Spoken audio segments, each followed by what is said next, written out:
Document verification के समय में कौन सा डॉक्यूमेंट्स ऐसा है, कौन सी डॉक्यूमेंट्स में गलतियां होंगी तो आपको डीबी से सीधा बाहर किया जा सकता है। अगर आपने कोई गलती कर दी है फॉर्म भरते समय, जैसे ईबीसी पे क्लिक कर दिया पर आपका ईबीसी का सर्टिफिकेट बन नहीं पा रहा, आप जो है OBC ST SC state level का जो है आपने दे दिया अपना कास्ट सर्टिफिकेट, जबकि सेंट्रल लेवल की जॉब है, सेंट्रल लेवल का कास्ट सर्टिफिकेट लगा था, तो उसका क्या उपाय है, आप कौन कौन से जगह पे एफिडेविट लगा सकते हैं। अगर आपने माता पिता का कोई नाम गलत कर दिया, स्पेलिंग मिस्टेक कर दी है ना, आपने जो है सरनेम यूज नहीं किया जबकि सरनेम है, तो क्या इससे दिक्कत हो सकती है, इसके बारे में हम बात करेंगे। टेक्नीशियन ग्रेड 1, टेक्नीशियन ग्रेड 3 के डीबी जो है अप्रैल में स्टार्ट हो रहे हैं। कुछ आरआरबी बोर्ड के जो है डेट आ चुके हैं, कुछ आरआरबी बोर्ड के अलग अलग डेट आएंगे। हर एक आरआरबी बोर्ड का अपना अपना प्रक्रिया होगा भाई, वो अपने डेट के हिसाब से आपको बुलाएंगे। ठीक है, आपका मेडिकल के लिए तुरंत वहां से भेजा जा सकता है या फिर एक दिन का गैप भी हो सकता है, तो उसके हिसाब से आप प्रिपेयर होकर जाइएगा। रेलवे ने बोल भी रखा है, और हमारा जब मेडिकल डीबी हुआ था तो जब भी मेरा डीबी हुआ उसके नेक्स्ट डे ही मुझे भेज दिया गया था मेडिकल के लिए। ये मैंने शॉर्ट वीडियो में भी अपने बताया हुआ है, अगर आपने देखा हो तो उसके हिसाब से ही आप जो है प्रिपेयर होकर जाइए। अगर आपका जो है आरआरबी बोर्ड आपके यहाँ से दूर है तो 3-4 दिन की अपनी व्यवस्था की, 3-4 दिन मुझे रहना पड़ सकता है, उसके हिसाब से आप जाइएगा प्रिपेयर होकर। ठीक है, अब हम बात करते हैं कि कौन कौन सा डॉक्यूमेंट्स आपका लगेगा। तो आपका हाई स्कूल का सर्टिफिकेट लगेगा, आपने आईटीआई किया हुआ है उसका सर्टिफिकेट लगेगा। अगर आपके आईटीआई जो है सेमेस्टर वाइज हुए थे तो सेमेस्टर वाइज भी जो है इन्होंने मार्कशीट मांगा हुआ है। मेरा जो है सेमेस्टर वाइज मार्कशीट में लेके गया था, मेरा सेमेस्टर वाइज भी हुआ था, पर क्या हुआ था उन्होंने वो देखा नहीं, वो फाइनल जो मार्कशीट आती है ना, जो फाइनल सर्टिफिकेट जो आता है वही उन्होंने देखा हुआ था। पर फिर भी अपने तरफ से प्रिपेयर होकर जाना है, उसके लिए मुझे दिक्कत हुई थी। मैं धनबाद से अपना आईटीआई किया हुआ था, तो मैं रहता हूँ यूपी में, और 2 दिन के गैप में मैं आया और मेरा शनिवार को या फ्राइडे को होना था डीबी, पर मुझे बस 2 ही दिन बचे हुए थे। और उस समय मुस्लिम लोगों का, मुस्लिम कम्युनिटी जो होते हैं उनके कुछ फेस्टिवल चल रहे थे, और मुझे पता नहीं भाई, मैं हिंदू कम्युनिटी से बिलोंग करता हूँ, ओबीसी से आता हूँ, मुझे पता नहीं। और जो आईटीआई में जो हेड है जो हमारे, वो मुस्लिम कम्युनिटी से बिलोंग करते हैं, तो वहाँ पर मैं पहुँचा, पता चला वो छुट्टी में है। और सेमेस्टर वाइज बनवाने के लिए आप जो है अपने इंस्टीट्यूट से जाकर बनवा सकते हो, वो बना के दे देते हैं। तो जैसे ही मैं पहुंचा वहाँ पे उनको बताई अपनी सारी चीज़ें, वहाँ पे एक रहते हैं गार्ड, तो उनको सारी चीज़ें बताई। फिर उन्होंने फ़ोन किया, और उन्होंने फ़ोन किया तो वो इतने जेन्युइन पर्सन, इतने अच्छे हैं कि वो तुरंत आए, वो मेरे लिए वहाँ से जो इंस्टीट्यूट है वहाँ से उनका 4-5 किलोमीटर घर दूर पड़ता है, वहाँ से वो बाई कार आए। उन्होंने जो है उनका सिग्नेचर लगेगा, जो हेड है भाई साहब, सिग्नेचर और मुहर मारना होता है, बाकी सारी प्रक्रिया तो जो वहाँ पे है वो बना के दे देते हैं। ठीक है, हैंड रिटन वो उनका फॉर्मा होता है एक, वो पहले से रहेगा, उसी पे वो लिख वगैरह के वो बना के आपको दे देंगे। जितने आपके नंबर्स वगैरह आए हैं मार्कशीट में, आपके जो है जो चीज़ें होती हैं वो सारे भर देंगे, बस उनका हेड का जो ना सिग्नेचर और मुहर वगैरह लगता है। तो उन्होंने बनाया और मुझे कॉन्ग्रेचुलेसन भी बोला। उनको जैसे पता चला कि मेरी जॉब हो गई है, वो खुद से भाई चल के आए उस दिन, अपना फेस्टिवल वगैरह छोड़ के वो आए बाई कार, उन्होंने सारी चीज़ें की, बस मेरे लिए वो आए थे। उस दिन इंस्टीट्यूट लगभग समझिए कि बंद ही था, है ना, फिर भी वो आए, उन्होंने सारा काम किया। तो कोई दिक्कत नहीं होती। अगर आपको मार्कशीट बनवाना है अपना, तो आप जाकर अपने इंस्टीट्यूट में जाइए, अपनी बातें बताइए। जैसे देखो यार, जॉब लेना इजी नहीं है, सारे लोग समझते हैं। अगर किसी का जॉब हो रहा है, किसी के इंस्टीट्यूट से हो रहा है, वो भी जो है, जो टीचर है, जो हेड है, वो भी बहुत ही खुश होता है। वो आपका जो भी जितना हेल्प कर सकता है वो करेगा। उन्होंने मुझसे बोला था कि तुम्हारा जो है सेमेस्टर वाइज मार्कशीट लगेगा नहीं, पर फिर भी मैंने कहा कि नहीं सर, हमारी जो वहाँ पे दिक्कत हो सकती है। तो उन्होंने बोला ठीक है, हम बना के आपको दे देते हैं। उन्होंने बना के दिया। ठीक है, तो आप बनवा के अपना लेके जा सकते हो, कोई दिक्कत वाली बात है नहीं।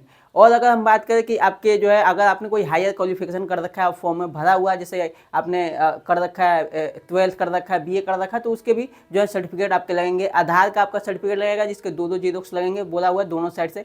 और हर एक डॉक्यूमेंट, जो भी आप डॉक्यूमेंट्स लेके जा रहे हो, उसके 2 जीरोक्स इन्होंने मांगे हुए हैं, पर आपको एक्स्ट्रा भी लेके जाना है। अपने तरफ से 4 जीरोक्स करा के लेके जाइएगा कम से कम। और जीरोक्स की कॉपी जो है वो अच्छी होनी चाहिए, है ना भाई, मतलब पूरा अच्छे से दिखना चाहिए। कई बार जो होता है, जहाँ पे आप जेरोक्स कराते हो उसका प्रिंटर अच्छा होता नहीं है, तो जेरोक्स जो है वो धुंधला धुंधला दिखता है। तो एक करा के देख लेना, अगर अच्छी निकली तो ही उसके यहाँ कराना, वरना दूसरे किसी जेरोक्स वाले से करा लेना और अच्छी कॉपी में लेके जाना। अपने फोटो ले लेना, फोटो बनवा लेना भाई। मैंने तो 30 बनवा लिए थे। ठीक है, 5-6 वहाँ पे लगते हैं, फिर आपके जो है मेडिकल में भी लगेंगे तो लगते हैं। मैंने पूरा कॉपी निकलवा लिया था, उनका एक पेज होता है ना जिसमें वो बनवाते हैं, तो मैंने 30 के आसपास बनवा लिया था। और इन्होंने बोला हुआ कि रिसेंट का चाहिए, है ना, 1 महीने से ज़्यादा पुराना नहीं चाहिए। तो आप जो है जाके फोटो खिंचवा लीजिए और कॉपी ज़्यादा बनवा लो यार, काम आते रहता है। ठीक है, कम से कम 15-20 तो बनवा ही लेना।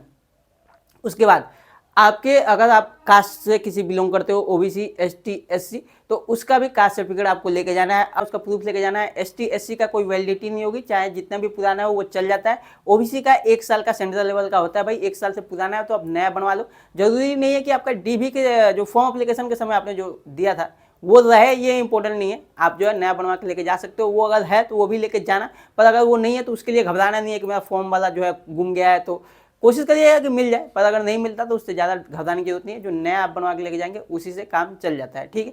रेलवे के फॉर्मेट में कैसे बनता है मैंने एक शॉर्ट वीडियो में बताया हुआ है, पर फिर भी एक बार बता देता हूँ अगर किसी ने ना देखा हो तो। आप जो है सेंट्रल लेवल का अपना जो कास्ट सर्टिफिकेट बनवाएंगे उसी को लेके जाएंगे, तो वहाँ पे उसी को देख के जो रेलवे का फॉर्मेट होता है मैं दिखा दूंगा, यहाँ पे लगा हुआ है, इसको निकाल लीजिएगा आप जो है अपने नोटिस से, नोटिस में भी लिखा हुआ है एनेक्चर में, और वहाँ से लेके जाएंगे और जो आपका सेंट्रल लेवल का बना हुआ है उसी के बिहाफ पे वो बना देते हैं, वही नंबर वगैरह चढ़ा के और साइन मोहर मार के बना देते हैं, ठीक है।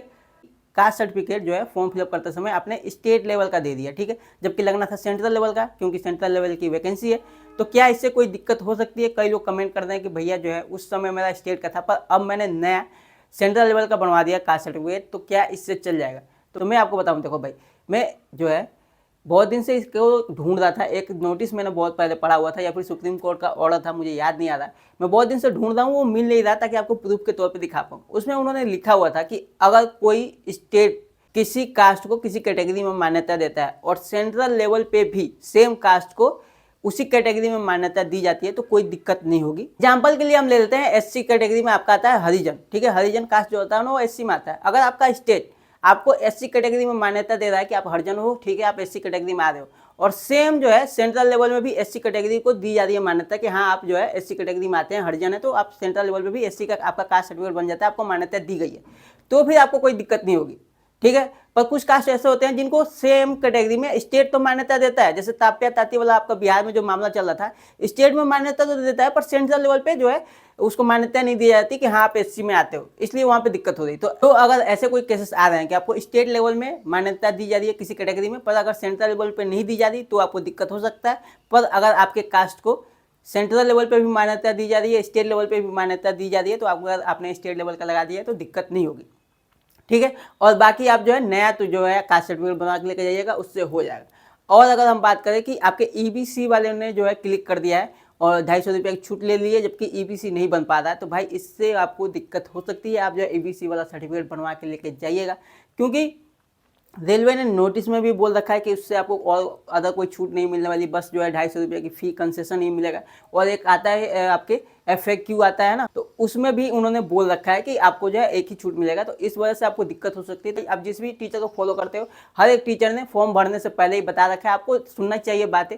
कई बार लोग बोलते हैं कि 250 के चक्कर में आप जो है ईबीसी सर्टिफिकेट वाला क्लिक मत कीजिएगा, मैंने भी बोल रखा है, पर आप लोग ध्यान देते नहीं है इन चीज़ों को। तो कोई भी फॉर्म फिलअप करिए तो चीज़ों को ध्यान दीजिए, कोशिश करिए पूरा एड़ी चोटी का जोड़ लगा दीजिए कि ईबीसी सर्टिफिकेट बन जाए। तो बन जाएगा तो ठीक रहेगा, नहीं बनता है तो लास्ट ऑप्शन है एफिडेविट, पर एफिडेविट से काम चलेगा कि नहीं इसकी मैं कोई गारंटी दे नहीं सकता, ठीक है। बाकी अगर हम बात करें कि आपके नाम के कोई स्पेलिंग मिस्टेक हो गया है, आपके पिताजी का नाम अलग हो गया है, सरनेम अलग हो गया है, आपके आधार कार्ड पे अलग है, उनके आधार कार्ड पे, उसके लिए आप एफिडेविट बनवा के लेके जा सकते हैं, कोई दिक्कत नहीं होगा। और एक और क्वेश्चन आ रहा था कि क्या पिताजी का भी आधार कार्ड या माताजी का आधार कार्ड चेक होगा? भाई मैं लेके गया था और मुझे याद नहीं कि मेरे पिताजी का मार्कशीट वो लिया हुआ था उन्होंने आधार कार्ड, फिर भी आप जो है लेके जाइएगा, हो सकता है मांग दे, पर मुझे याद नहीं भाई साहब कि उन्होंने जो है आपके पिताजी का लिया हो। किसी लड़के ने एक बोला था कि किसी यूट्यूबर ने उनको बोला हुआ है कि उनका जो डीबी हुआ था तो उनके समय उनके पिताजी का लिया गया था, तो इस वजह से मैं बोल रहा हूँ कि आप लेके जाइएगा, क्योंकि हो सकता है उनसे मांगेगा हो। तो पर मुझे नहीं याद है कि मुझे डीबी में मुझसे मांगा गया था, तो उससे कोई दिक्कत नहीं होने वाली, ठीक है। पर फिर भी आप सेफ्टी के लिए लेके जाइएगा। और इन्होंने जो नोटिस में भी नहीं बोला हुआ कि आप पिताजी का लेके जाएं, ठीक है। डीबी के लिए जब हम गए, एक हॉल था, उसी में सबको बुला लिया गया था, जितने भी लड़के थे 160 या 140 लड़के गए हुए थे, ठीक है। और वहाँ पे 3 जगह पे रेलवे के स्टाफ बैठे हुए थे। पहले जो था वो फिंगरप्रिंट जो है वो वेरीफाई किया गया था, जो आप एग्जाम सेंटर पे गए थे, आपने फिंगर लगाया होता उसको वो मैच कराते हैं, ठीक है। तो वो मैच किया, उसके बाद रेलवे के एक जगह और स्टाफ बैठे हुए थे, उन्होंने हमारा पूरा डॉक्यूमेंट वेरिफिकेशन किया। पूरा डीबी में जो भी आपके डॉक्यूमेंट्स होते हैं वो सारा चेक करेंगे, उसको एक लाइन में लगाएंगे, जो आपके जेरोक्स हैं उसको पिंच करेंगे, और जो है ओरिजिनल भी एक लाइन में लगाते हैं। उसके बाद जाता है एक हायर अथॉरिटी बैठा रहेगा, आपके सामने ही होगा, वहाँ पे लेके जाएंगे, एक बार वो भी चेक करते हैं, ठीक है। उसके बाद जो है आपका डीबी कंप्लीट हो जाएगा। वहाँ पे कुछ फॉर्म भी दिया जाता है आपको फिलअप उलअप करने के लिए, तो वहाँ पे आप जो है फॉर्म फिलअप कर सकते हैं। इसमें हमने हाई स्कूल के सर्टिफिकेट पे बात कर ली है, हायर क्वालिफिकेशन पे भी बात कर ली है, आपके ITI के सर्टिफिकेट पे भी बात कर ली है, SC ST कास्ट सर्टिफिकेट पे भी बात कर ली। यहाँ पे एक जो बोल रहा है डिक्लेरेशन फॉर्म, ठीक है, एनेक्सर 2 में रहता है आपका, देख लीजिएगा। डिक्लेरेशन फॉर्म चाहिए OBC के लिए, वो सेल्फ डिक्लेरेशन है, खुद से भरना पड़ता है। ये ईबीसी वाला है, ईबीसी का जिसका भी है उसको सर्टिफिकेट अपना बनवा के लेके जाना है। ये एक्स सर्विसमैन का है। ये आधार कार्ड का चाहिए बोथ साइड का, ठीक है, दोनों साइड से चाहिए, दो कॉपी चाहिए, आप एक्स्ट्रा बनवा के लेके जाना, ठीक है। यहाँ पे पीडब्ल्यूडी वालों के लिए है। और उसके बाद आपका आता है एनओसी जो कोई अगर जो है जॉब में, गवर्नमेंट जॉब में है तो उसको एनओसी बनवा के लेके जाना है, अगर आप प्राइवेट में है, ठीक है। अगर आप प्राइवेट में कोई जॉब कर रहे हो तो आपको एनओसी बनवा के लेके जाने की जरूरत नहीं है। ये भी एनओसी का है, डिफेंस सर्विस वालों के लिए है। उसके बाद आपका आता है नॉन जुडिशियल स्टाम्प पेपर चाहिए अगर कोई माइनॉरिटी से है, यहाँ पे ये वाला है। उसके बाद आपका आता है गेजेटेड नोटिफिकेशन चाहिए अगर कोई नाम किसी ने चेंज करवाया, ठीक है। तो यहाँ तक हमने बता दिया है। उसके बाद आपका आता है सेल्फ सर्टिफिकेशन ऑफ ट्रांसजेंडर। उसके बाद आपका आएगा जम्मू एंड कश्मीर का डोमिसाइल। कोई पूछ रहा था कि क्या निवास प्रमाण पत्र चाहिए, तो भाई देखो जम्मू और कश्मीर का ही बस चाहिए, बाकी जगहों का भी नहीं चाहिए। उसके बाद आता है आपका कैरेक्टर सर्टिफिकेट चाहिए क्या, तो भाई देखो कैरेक्टर सर्टिफिकेट डीवी में नहीं लगता, जॉइनिंग के समय में लगता है, और वो लगता है एसडीएम के लेवल का, ठीक है। मिनिमम जो है एसडीएम के लेवल पे आपका होना चाहिए कैरेक्टर सर्टिफिकेट, वहाँ पे साइन करवाना पड़ता है। बाकी उम्मीद है आपका डॉक्यूमेंट वेरिफिकेशन अच्छा होगा। डॉक्यूमेंट वेरिफिकेशन के तुरंत बाद ही मेडिकल के लिए भेज दिया जाएगा, तो उसके लिए भी आपको ढेरों शुभकामनाएं। बाकी हम आपसे मिलते हैं नेक्स्ट वीडियो में किसी और टॉपिक पर बात करते हुए, तब तक के लिए